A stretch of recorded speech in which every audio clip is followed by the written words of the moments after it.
तुम रुक तो जरा कमान मेरा, तुझको मैं कुछ बतलाऊंगा। हैप्पीनेस पूरी लाइफ तेरी जीने का तरीका समझ आऊंगा। काली तेरी चोटी है तू पत्ता तेरा लाल नहीं, पतली कमर तू तो लगती है कमाल। कोनो तू नीक नइखे काम करिलू, कोनो तू नीक नइखे काम करिलू। अपना बाप के बाबा बाप के तू अपना बाप के नाम बदनाम करिलू। तू अपना बाप के नाम बदनाम करिलू, तू अपना बाप के नाम बदनाम करिलू। झूठो के चर्चा सरेआम करिलू, झूठो के चर्चा सरेआम करिलू। तू अपना बाप के बाबा बाप के तू अपना बाप के नाम बदनाम करिलू। तू अपना बाप के नाम बदनाम करिलू, तू अपना बाप के नाम बदनाम करिलू।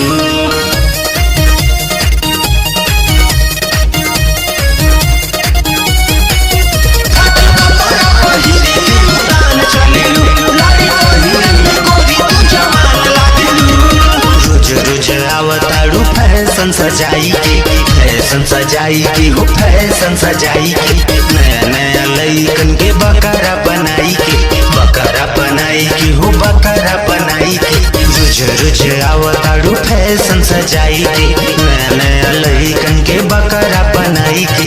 रोडवा पे दिलू चुम्मा जाम करेलू, रोडवा पे दिलू चुम्मा जाम करेलू। तू अपना बाप के बाबा बाप के तू अपना बाप के नाम बदनाम करेलू। तू अपना बाप के नाम बदनाम करेलू, तू अपना बाप के नाम बदनाम करेलू। तुम रुक तो जरा कमान मेरा, तुझको मैं कुछ बतलाऊंगा। हैप्पीनेस पूरी लाइफ तेरी जीने का तरीका समझ आऊंगा। काली तेरी चोटी है तू पत्ता तेरा लाल नहीं, पतली कमर तू तो लगती है कमाल। छोटे छोटे कपड़ा पहन के घूमा तारू शान से, घूमा तारू शान से हो घूमा तारू शान से। सबका खातिर हाय हेलो निकलता जबान से, निकलता जबान से हो निकलता जबान से।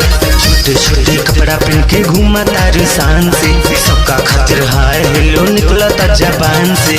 सोचा तारू के बड़ा नाम करेलू, सोचा तारू के बड़ा नाम करेलू। तू अपना बाप के बाबा बाप के तू अपना बाप के नाम बदनाम करेलू। तू अपना बाप के नाम बदनाम करेलू, तू अपना बाप के नाम बदनाम करेलू।